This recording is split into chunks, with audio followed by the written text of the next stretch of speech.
Je voudrais inviter maintenant à écouter le témoignage de Jean-Philippe, qui a vécu des expériences progressives d'ouverture dans son cheminement.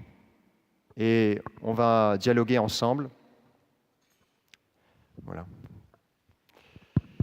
Jean-Philippe, peux-tu nous dire où tu étais il y a 4 ans? Il y a 4 ans, j'étais assez loin de l'Église. Je venais d'une famille avec de culture catholique, mais on n'allait pas nécessairement toujours à la messe, on ne priait pas beaucoup. Donc, pour moi, l'Église, c'était quelque chose d'assez mort. C'était un peu une huître fermée, pour reprendre l'image de Père Brice. Dans ma tête, c'était seulement pour les personnes âgées, les gens un peu simples qui n'avaient pas trop réfléchi. Ou si c'était pour les jeunes très, très blessés, qui avaient besoin de la foi, un peu comme une béquille. Donc, je regardais un peu de haut l'Église. Je me disais, bon, ben c'est bien pour eux, ça leur donne un sens à la vie, mais pour moi, non, je suis au-dessus de ça. Pour moi, c'était vraiment impensable d'être chrétien. C'était irrationnel, fou. Donc, et puis, qu'est-ce qui s'est passé pour que tu sois rendu là aujourd'hui? L'ouverture s'est faite tranquillement, mais un des événements importants, ça a été la conversion de mon frère, qui était un petit peu plus vieux que moi. Et donc, ça a été pour moi un choc, parce que mon frère, c'est un peu un modèle. Il était 3 ans de plus vieux que moi. Il était quelqu'un d'assez intelligent. Il était normaux, il était bien dans ses souliers. Il était intéressant, on discutait. Et là, il s'est converti lors d'une session à Paris. Et donc, quand il s'est converti, pour moi, ça a été un choc. Tous mes préjugés sur l'Église tombaient, parce que tout d'un coup, je voyais une espèce de contradiction ambulant, un jeune, bien intelligent, qui a la foi, qui croit en Dieu. Et pour moi, c'était vraiment une espèce de choc de le voir. Et donc, ça m'a un peu ouvert à aller à l'Église. Je suis venu ici, j'ai vu d'autres jeunes aussi qui étaient bien, qui étaient catholiques. Et encore une fois, ça a été un autre choc de voir qu'il y avait de la vie dans l'Église. Ça a été un peu comme ça que mon cheminement s'est entamé.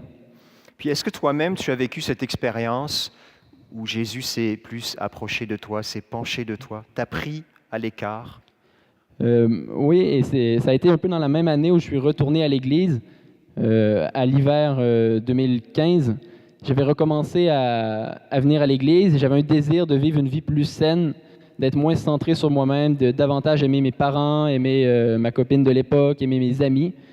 Et ce que j'ai goûté, c'est mon incapacité radicale à aimer, à sortir de mon nombril. J'étais pris dans plein de dépendances, j'étais pris dans la pornographie, j'étais pris dans une espèce d'égoïsme, j'étais tourné vers moi.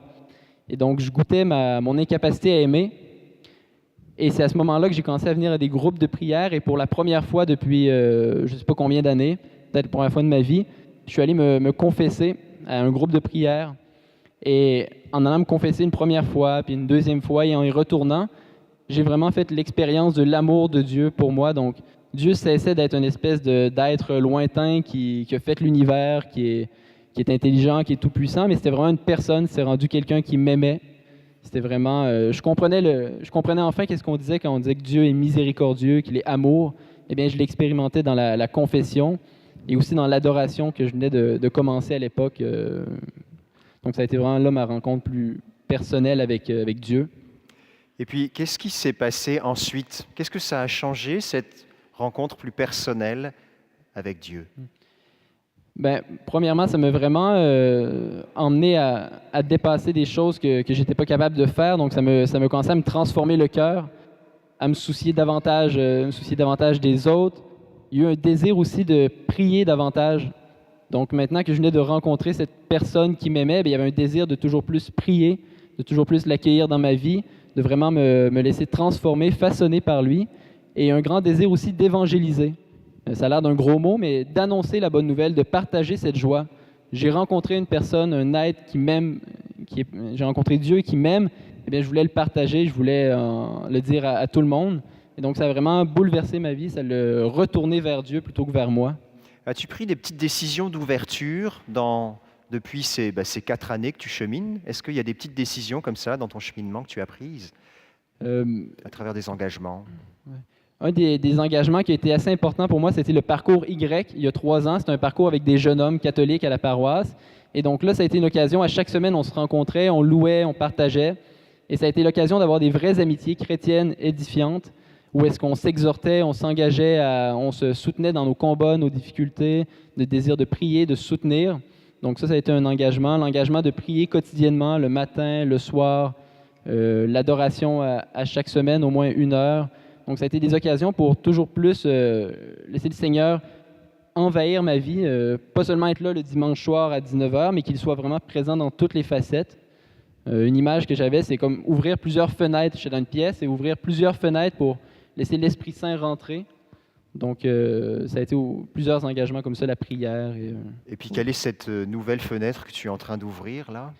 C'est ça, depuis 1 an, plus je laissais le Christ entrer dans ma vie, plus il y avait le désir de lui donner toute ma vie. Et donc, il y a 1 an, je me suis demandé, est-ce que Jésus m'appellerait pas à le suivre dans la prêtrise, dans le sacerdoce? Et donc, suite à une année de discernement au travers de mes études, j'ai décidé d'aller faire 1 année en Belgique avec la communauté de l'Emmanuel pour vraiment prendre 1 année pour discerner si Dieu m'appelle à le suivre dans le sacerdoce. Et donc, c'est une question qui me travaillait. Et donc là, j'ai décidé de m'engager. Je vais partir cette semaine, jeudi, pour cette année de discernement vocationnel. C'est beau, non? Depuis 4 ans.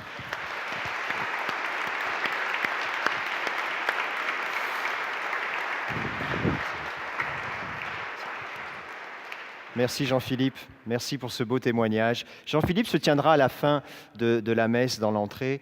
Voilà, vous pourrez échanger avec lui sur son parcours. Si vous voulez aussi le parrainer dans cette année, vous savez, une année comme ça de discernement, ça coûte des sous.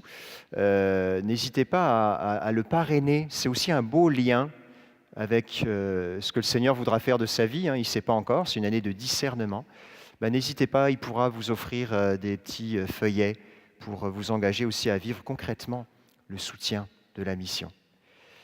C'est beau de voir ce que le Seigneur peut faire en 4 années. Moi, je trouve ça tellement court. 4 années. Et un chemin qui se fait aussi par des petites décisions d'ouverture.